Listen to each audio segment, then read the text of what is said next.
बिस्मिल्लाहिर्रहमानिर्रहीम। अस्सलाम वालेकुम नाज़रीन, मैं अहमद फ़वाद हूँ। आप यूट्यूब चैनल देख रहे हैं। नाज़रीन, आज तारीख है 3 फरवरी और दिन है मंडे का।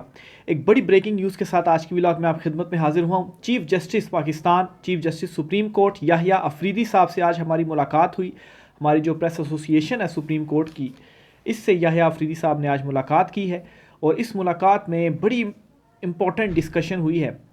एक तो इस्लामाबाद हाई कोर्ट में जो 3 तबादले किए गए हैं, ये तबादले करने की वजह क्या बनी और अगला चीफ जस्टिस कौन होगा इस्लामाबाद हाई कोर्ट का।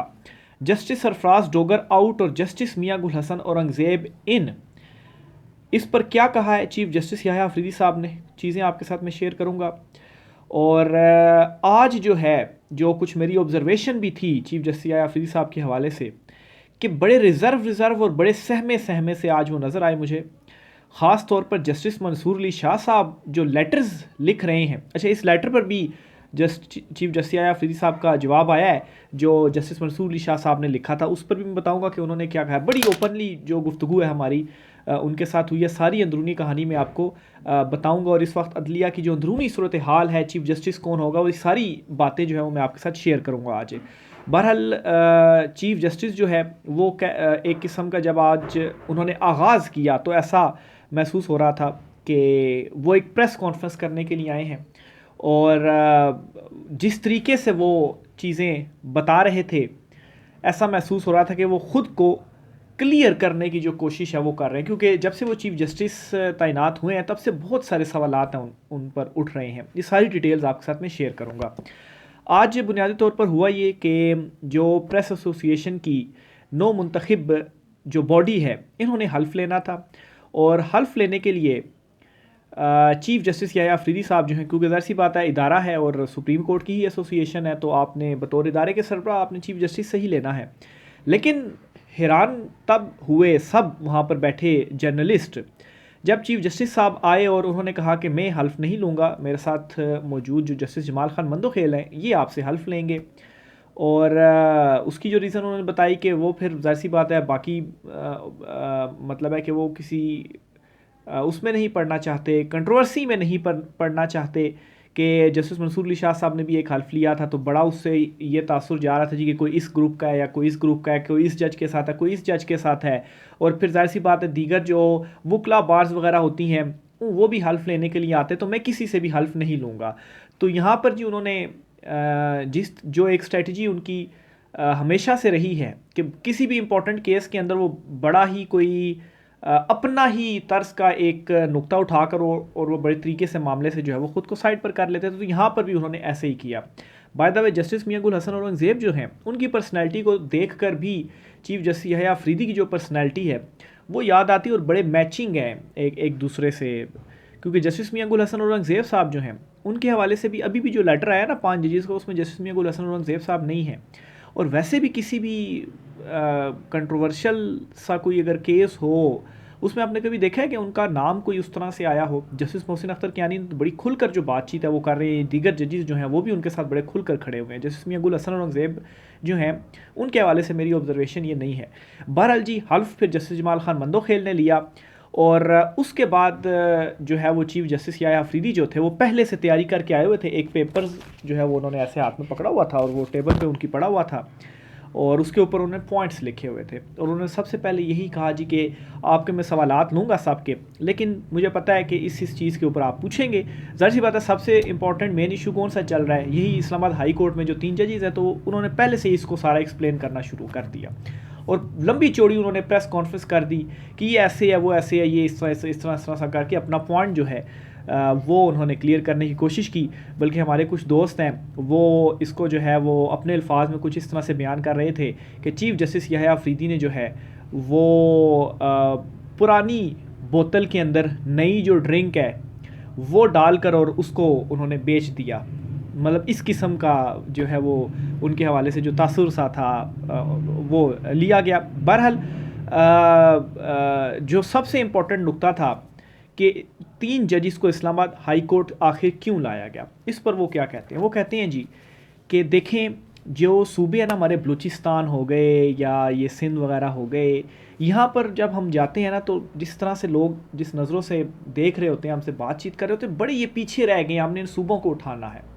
यानी कि कोई सिंधी स्पीकिंग है, कोई बलूची स्पीकिंग है ना, तो उसको हमने लेकर आना। यानी कि उन्होंने 3 जजेस को ट्रांसफ़र करने का जो मेरिट बताया वो ये था कि एक सिंधी स्पीकिंग है, एक बलूची स्पीकिंग है और एक पंजाबी स्पीकिंग है। तो इन सब को जो है वो इस वजह से हम यहाँ पर लेकर आए। हमारे एक साफ़ी दोस्त है कमर मेकर साहब, उन्होंने सवाल भी किया जब उन्होंने ये बात कही कि चीफ़ जस्टिस साहब, आप जज का जो है वो तबादला यहाँ पर किया जा रहा है, जज को इस्लामाबाद हाई कोर्ट लाया जा रहा है और आप मेरिट ये बता रहे हैं कि वो सिंधी स्पीकिंग है, वो बलूची स्पीकिंग है, वो जो है वो पंजाबी स्पीकिंग है, और उनको जो है वो आप यहाँ पर ला रही, एक जज का मयार ये कब से हो गया?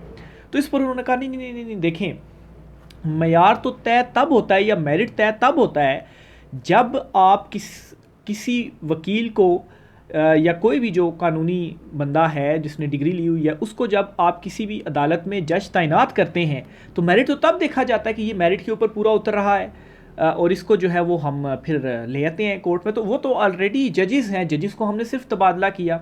अच्छा चलें ठीक है, आपकी बात मान लेते हैं कि मेरिट आपने ये बता दिया, तो फिर आप ये बताएं कि आखिर 15वें नंबर के जज को ही आप क्यों लेकर आए इस्लामाबाद हाई कोर्ट में, जबकि सीनियर जजेस भी वहाँ पर मौजूद थे। और ऐसे जज को जस्टिस डोगर साहब जो हैं, जो यहाँ पर आकर आपने उनको सीनियरिटी में सबसे टॉप नंबर दे दिया चीफ जस्टिस के बाद, यानी कि जस्टिस मोहसिन अख्तर कियानी साहब के बाद भी जो है वो आ गए। तो फिर ये काम क्यों किया गया? सीनियरिटी का जब उनसे सवाल किया गया ना, असल में जो पहला भी सवाल था ना मेरिट का, तो वो भी यही था कि आपने जो तबादला किया वो किस बुनियाद पर किया, क्या मेरिट था। असल में ये वो पॉइंट जो हमारे जर्नलिस्ट दोस्त हैं वो उठाना चाह रहे थे। तो फिर रीफ्रेज एक और जर्नलिस्ट की जाने से ज़रा करके पूछा गया कि सीनियरिटी ही आपने तब्दील कर दी और उनको अगर वो चीफ़ जस्टिस बन जाते हैं तो फिर। अच्छा, तो इस पर जी चीफ़ जस्टिस याह्या अफरीदी जो थे, अच्छा उनकी एक खसूसियत है कि वो शुरू में ही आकर उन्होंने बता दिया थी जी कि मैं ज़रा मीडिया को उस तरह से टैकल नहीं कर, वो नहीं है, और मैं तो एक जज जो है वो रहा हूँ और बाज़ औक़ात मैं ज़्यादा भी बोल जाता हूँ, तो कई जगहों पे मैं मुझे कुछ महसूस होगा तो मैं उधर बोलूँगा ही नहीं, मैं चुप ही जो है वो वहाँ पर रहूँगा। तो ये भी एक बड़ा अच्छा तरीका है टैकल करने का, चीज़ों को, सवाल के जवाब ना देने का। तो बहरहाल उन्होंने इनकार तो नहीं किया कि मैं सवाल का जवाब नहीं देता। उन्होंने कहा जी कि मैं सवाल का जवाब ज़रूर दूंगा, लेकिन अभी मैं सवाल का जवाब नहीं दूंगा, आप 10 फरवरी का इंतज़ार कर लीजिए, और 10 फरवरी के बाद में फिर आपका ये जो, वैसे भी आपको जवाब खुद ही मिल जाएगा, लेकिन मैं भी आपको फिर जवाब दे दूंगा। अब ये जिस अंदाज में उन्होंने कहा, तो मेरा फ़ौरन से जो जहन है वो जस्टिस मियां गुल हसन औरंगज़ेब की जानिब जो है वो गया। यानी कि उन्होंने जिस कॉन्फिडेंस के साथ ये बात कही ना, क्योंकि इस वक्त क्या चल रहा है, खबरें क्या चल रही कि जस्टिस डोगर जो है वो chief justice Islamabad high court होंगे। चीफ जस्टिस क्या कह रहे हैं, आप 10 तारीख का वेट करें, 10 तारीख के बाद आप देखेंगे कि अल्लाह खैर करेगा। ये कई मरतबा उन्होंने ये बात जो है अल्लाह खैर करेगा, किसी भी सवाल का जवाब नहीं देना होता था तो ये कह अल्लाह खैर करेगा, चीज़ों को ठंडा करें, ठंडा कर रहा हूँ मैं, चीज़ों को ठीक हो जाएंगी। यानी कि मेरा माइंड जस्टिस मियां गुल हसन औरंगज़ेब की जानिब गया। देखिए अभी जो है ना इस्लामाबाद हाई कोर्ट में जो चीफ़ जस्टिस तैनात होना, टॉप 3 जजेस में से किसी एक को चीफ़ जस्टिस होना है। यानी कि अगर जस्टिस डोगर को भी शामिल किया जाए तो उसके बाद जस्टिस कियानी और जस्टिस मियां गुल हसन औरंगज़ेब, ये 3 जजेस आते हैं। तो हो सकता है बिल्कुल जस्टिस मियां गुल हसन औरंगज़ेब जो हैं वो बिल्कुल लिस्ट में तो हैं, उनको भी चीफ़ जस्टिस जो है वो तैनात किया जा सकता है। और अगर वो चीफ़ जस्टिस तैनात होते हैं तो इससे क्या होगा कि जो वकला हड़ताल और जितना प्रेशर आ रहा है, ये प्रेशर सारा ख़त्म हो जाएगा, मीडिया का भी प्रेशर सारा ख़त्म हो जाएगा। लेकिन इस्लामाबाद हाई कोर्ट में तो फिर जजेस आ गए ना 3, उससे क्या होगा कि ये जो 3 नए जजेस आए हैं ना, इनका जो अभी प्रेशर बन रहा है ना, ये प्रेशर भी ख़त्म हो जाएगा। अब यही प्रेशर बन रहा है ना कि इन 3 जजेस को आप लाए हैं और इन एक को आप चीफ जस्टिस बनाएंगे। चीफ जस्टिस मियां गुल हसन औरंगज़ेब को अगर बना दिया जाता है तो उसके बाद क्या होगा, ये इस मामले से भी पीछे हट जाएंगे, मुझे ऐसा महसूस होता है। मीडिया में भी खबरें चलना बंद हो जाएंगी, लोग भी बात करना छोड़ देंगे, इवन के जो वकला बॉडी है वो भी हड़ताल वापस ले लेगी, वो भी अब एक्शन लेंगे कि चलो चीफ जस्टिस तो वो बन गए, उनसे ये कहा दिया जाएगा वो बन गए, अब आप भी जो है वो ज़रा एक स्टेप आप भी पीछे हो जाएँ। लेकिन इससे होगा क्या कि 2 नए जजेस ऑलरेडी आ गए और 3 जजेस मजीद लाए गए। तो इस्लामाबाद हाई कोर्ट में अगर आपने लार्जर बेंच 5 जजों का भी बनाना होगा तो इन्हीं 5 जजों के ऊपर आप मुश्तमिल आप बना सकते हैं इमरान खान साहब का केस इन्हीं में से किसी जज जो बेंच होगा वो किसी को आप दे सकते हैं, और इमरान खान साहब ने तो ऑलरेडी अदम एतमाद जो है वो किया हुआ है। अब जस्टिस मियां गुल हसन औरंगज़ेब की तरफ जहन क्यों जाता है, मैं इसके ऊपर जब सोच रहा था चीज़ों को, और मैं चूँकि हाई कोर्ट भी एक अरसे तक मैं कवर करता रहा हूँ और अभी सुप्रीम कोर्ट जो है वो मैं कवर कर रहा हूँ, तो मैं वो पुरानी चीज़ें सोच रहा था, तो मुझे जो है वो सारा उनका एक जो है वो उनकी जो एक इमेज थी मेरी नज़र में वो सामने आई। तो सेम टू सेम, मतलब फ़र्क थोड़ा बहुत है, लेकिन जिस तरह के चीफ़ जस्टिस याया अफरीदी साहब है ना, उसी तरह का मुझे उनका भी लगा। देखें, आप खुद सोचें, पिछले कितने जितना भी अरसा गुजरा, इवन के इमरान खान साहब का भी केस उन्होंने सुना, रिलीफ भी दिए, लेकिन एक केस में वो चीफ जस्टिस आमिर फ़ारूक साहब के साथ भी बैठे हुए थे, ये भी आपने जहन में रखना है। तो इस टाइम अगर कोई जज जो है, अगर जिसको जो है वो मुश्किलात का सामना भी है, तो उनमें जस्टिस मियां गुल हसन औरंगज़ेब साहब का अभी तक किसी चीज़ में भी नाम सामने नहीं आया। जस्टिस कियानी का आ रहा है, जस्टिस जहांगीरी का आ रहा है, जस्टिस बाबर सत्तार साहब का आ रहा है, इवन के जस्टिस इसहाक खान जो हैं, या जस्टिस रिफ़त साहिबा जो हैं, उनका भी। और अभी जो लेटर भी लिखा वो भी 5 जजेस की जानिब से लिखा गया, जस्टिस मियां गुल हसन औरंगज़ेब साहब की जानिब से नहीं लिखा गया। तो कहीं ना कहीं मैच कर रहा है ये इनका जो रोल है वो चीफ जस्टिस याया अफरीदी साहब से। तो याया अफरीदी साहब का भी किसी ने सोचा था कि इनको चीफ जस्टिस जो है वो बना दिया जाएगा, और जब वो चीफ जस्टिस बने उसके बाद से जस्टिस याया अफरीदी और चीफ जस्टिस याया अफरीदी बहुत मुख्तलिफ बंदे हैं दोनों। तो मैं ये समझ रहा हूँ जी कि 10 तारीख को एक तो चीफ जस्टिस ने ये जो बात की, उनका जो आज इस तरह का रवैया था जो मैंने ऑब्ज़र्व किया, ज़ाहिर सी बात है मेरी ऑब्जर्वेशंस हैं और कुछ जो मेरा एक्सपीरियंस है, उस बुनियाद पर मैं ये चीज़ें जो है वो असेस कर रहा हूँ या अखज़ जो है वो कर रहा हूँ। तो जस्टिस मियां गुल हसन औरंगज़ेब जो है वो इस्लामाबाद हाई कोर्ट के चीफ जस्टिस बनने जा रहे हैं, मुझे ऐसा महसूस होता है। बहरहाल 10 फरवरी को देखें मज़ीद क्या होता है। इसके अलावा जी मज़ीद भी कुछ जो गुफ्तगू है वो हुई जी, और चीफ जस्टिस ने मज़ीद ये कहा कि मेरा जो विज़न जो है वो बड़ा होना चाहिए, मुझे जो आइनी मैंडेट मिला है इसे देखकर ही फ़ैसले करता हूँ, जहाँ ज़रा सा भी लगा कि मेरा कोई इंटरेस्ट है इस मामले से फ़ौरन ख़ुद को मैं अलग कर लेता हूँ। चीफ जस्टिस ने कहा कि सुप्रीम कोर्ट में ज़ेरे इल्तवा केसेस का बैकलॉग ख़त्म करने के लिए मज़ीद जजिस की ज़रूरत है। सारा लोड 3-4 जजिस पर बढ़ जाता है। जो मेरा दायरा इख्तियार है बिला खौफ व ख़तर इस्तेमाल करूँगा। अच्छा, ये जो उन्होंने कहा ना कि जो मेरा दायरा इख्तियार है बिला खौफ व ख़तर इस्तेमाल करूँगा, ये भी एक दोस्त की जानिब से सवाल पूछा गया।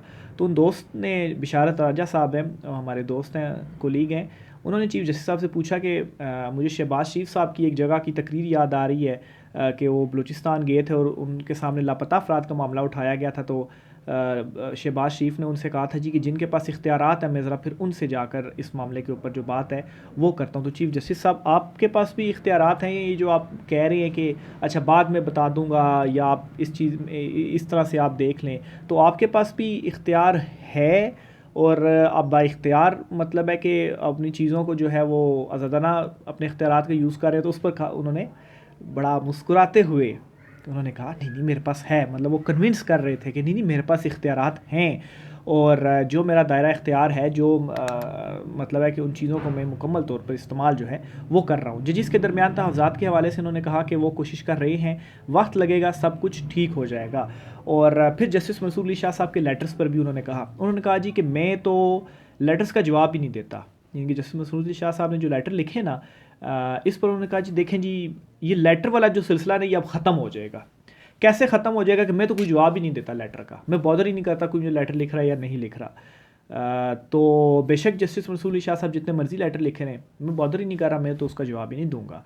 तो ये जी चीफ जस्टिस साहब का आज जो मुलाकात थी और उसमें ये बहुत ही इंपॉर्टेंट, वैसे बाकी दीगर ज़राए से भी आप तक चीज़ें बहुत सारी पहुंच गई होंगी, लेकिन ये दो ऐसे इंपॉर्टेंट पॉइंट्स थे कि जो है वो बयान मेरे ख़्याल से नहीं किए जा रहे थे। तो बहरहाल जी, मैं तो हैरान हूँ कि चीफ जस्टिस साहब जो हैं वो ये कहते हैं कि चूँकि एक बंदा सिंधी स्पीकिंग है या बलोची स्पीकिंग है तो उन्हें जो है वो इस्लामाबाद हाई कोर्ट में आना चाहिए। तो अंदर से उनको भी पता है कि क्या कुछ हो रहा है, लेकिन उन्होंने ख़ुद को डिफेंड भी करना है, इसलिए आज बड़ी लंबी चौड़ी जो प्रेस कॉन्फ्रेंस थी वो भी उनकी जानिब से जो है वो की गई। तो बहरहाल जी, ये कुछ आज की मुलाकात का अहवाल था। इमरान खान साहब ने कहा है कि इस्टेब्लिशमेंट दोबारा NRO ज़दा लोगों के साथ खड़ी हुई है। ये इमरान खान साहब ने आर्मी चीफ साहब को ख़त लिखा है। इस वक्त फ़ौज और कौम में दूरियां पैदा हो रही हैं। इन फासलों की सबसे बड़ी वजह इस्टेब्लिशमेंट की पॉलिसियां हैं। आर्मी चीफ से पॉलिसी में रद्दो बदल की का जो है वो भी उन्होंने उस लेटर के अंदर लिखा है। तो बहरहाल इमरान खान साहब चीफ जस्टिस साहब को भी लेटर लिख रहे हैं, आर्मी चीफ साहब को भी लिख रहे हैं। देखें इस पर क्या रिस्पॉन्स आता है। राय का इज़हार कीजिएगा। आज की व्लॉग से इतना ही। मुझे इजाज़त दीजिए। अल्लाह हाफिज़।